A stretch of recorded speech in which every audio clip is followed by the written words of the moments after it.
You know, some people do the same thing over and over again, same painting twice, and it looks just alike. But I have to find my way around a painting. And painting is like a relationship.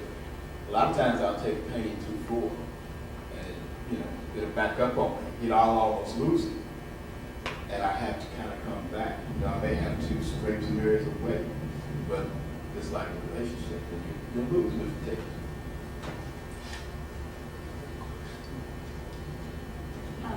What's the way?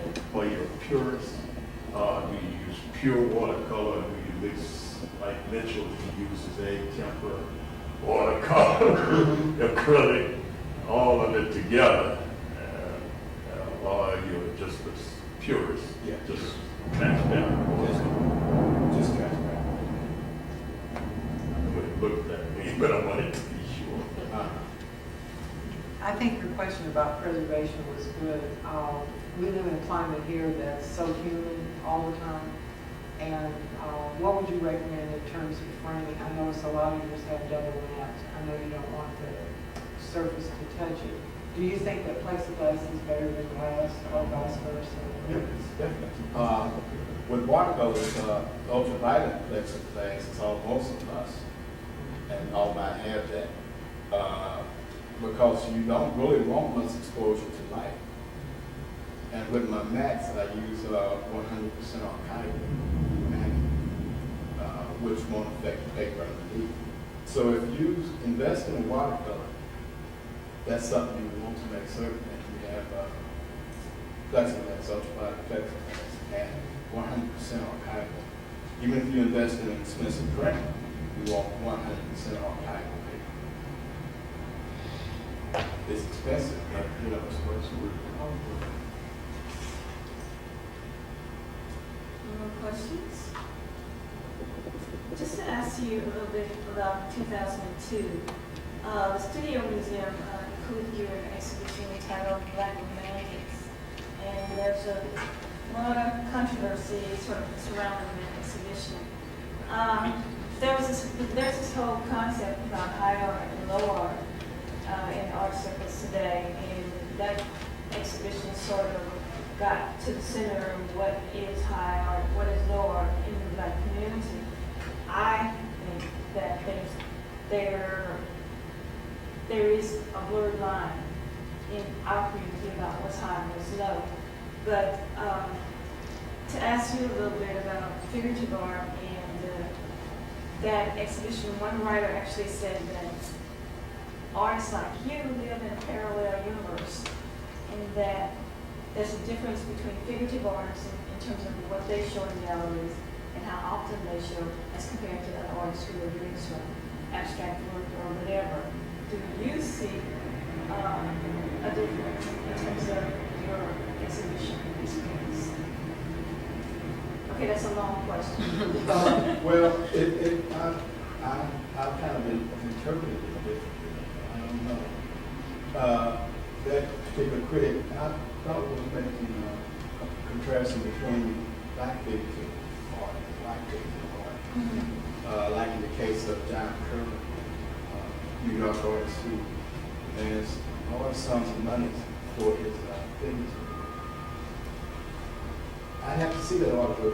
I'm not sure if that was the direction he was going. If that was the parallel he was drawing, because he went on to say that was that New York Times article? I think I was reading the New York Times. I don't know if this was Mike. Yeah.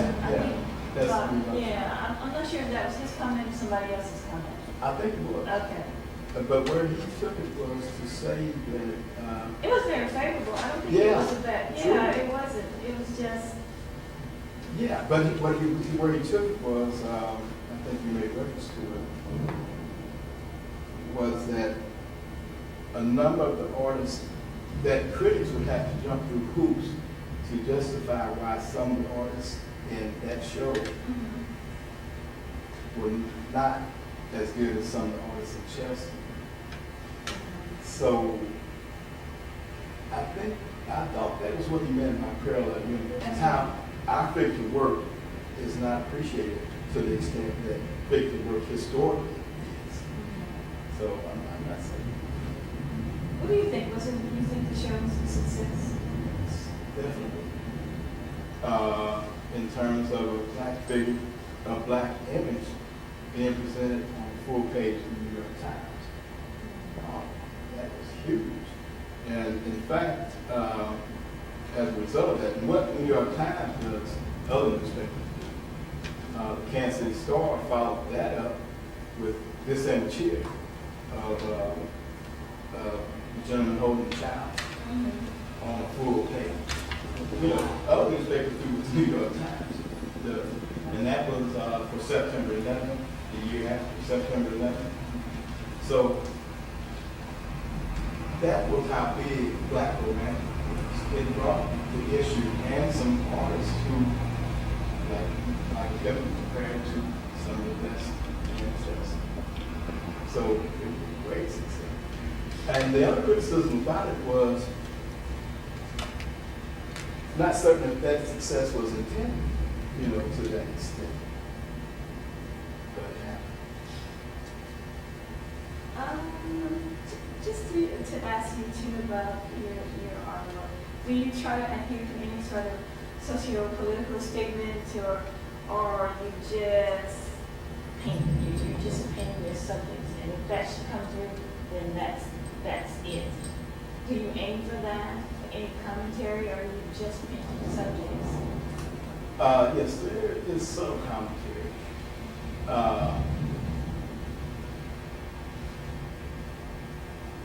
And say with this, for instance,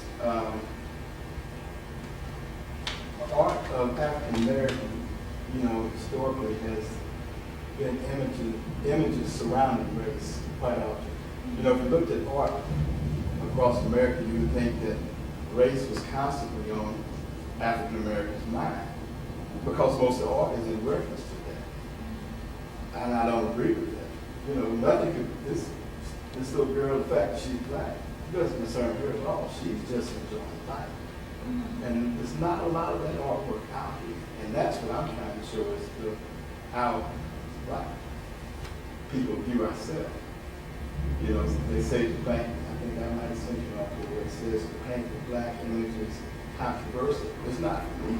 You know, it's happening for me. So that's the social statement I'm making, is to show just how I see us. Last question is, to talk about some influences. Are there any particular artists that sort of influence your work, strong black and white images? Maybe Charles White or some of those artists. Are there any artists that sort of influence your work? Charles White is and you know, it was the death of his drawing. You know, he was incredible. Oh, it's incredible, yeah. And I refer to his work, but my technique is not like his. You know, because we did more cross action than that. Although what we achieved is similar. And you know, the style I have comes from all the years of life. You know, I did do a lot of cross action, but then I moved on from that and dealt more with tone. So, but he was one, Elizabeth Catlett was one, and you might like the figures, the hips. Catlett put a lot of emphasis on the hips. So, you know, I draw from sculpture as well as painting. Barthay, his sculptures influenced me. And coincidentally, I first got exposed to that in Stella Jones Gallery. Oh, bravo. And, you know, it stayed with me to the day. You know, that impact. I saw Barthay and it was just unbelievable. And I was totally unfamiliar with Barthay, and I saw the Steve. He's from Mississippi. Barthay? He's from Mississippi. Don't I say right? Okay. He's a Mississippi guy.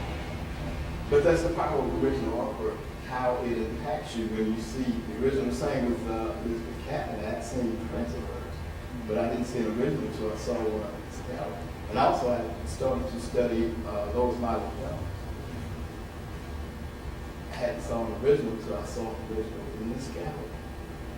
And that impact is so great. You know, that's where something sticks in your mind when you see the original. Yes. And then I studied Homer. Oh, And I've seen originals of his in tan and white. And Homer is very interesting to me in his selective use of light.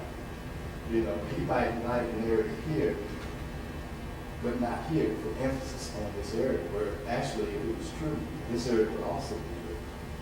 And I want to try that, but that's bold, you know. You know, to make that work. But I'm going to try that, you know. So I was trying that. I'm glad you said that too, because like, I mean, naturally you come to a picture and you don't know that you're designing. You know, a lot of that is designed too in terms of what you're doing, that that's not the way, totally the way it was and the way it is. That you're actually working, and there's a technical what I see, virtuosity in what you do, because it looks so easy and it's not. You're designing too. It's interesting. Yeah, I'm glad you said that. And design, there was a famous artist named Paula Brown who took an interest in me about 10 years ago. And he helped me a lot, you know, in how rock comes out in contemplation. You look at how all of this back here just falls off.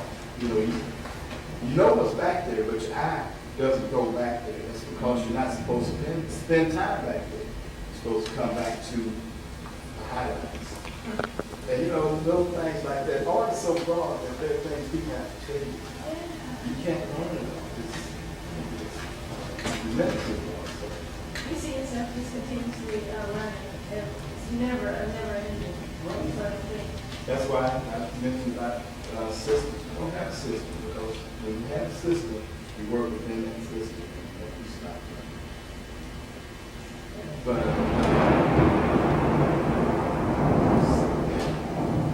it was a follow-up. Okay. Oh, no, go ahead. There was a follow. Okay, I was talking about Holy Ground and design.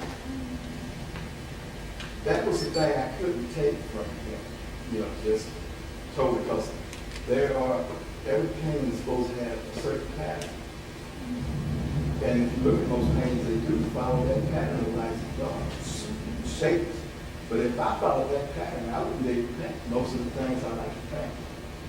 So I have to decide what I'm going to paint and intuitively develop the design. In other words, bring those light and dark relationships, shape relationships into what I want to paint, rather than developing my painting by sitting on. So design is the foundation of what you see. And, you know, not bragging, but, you know,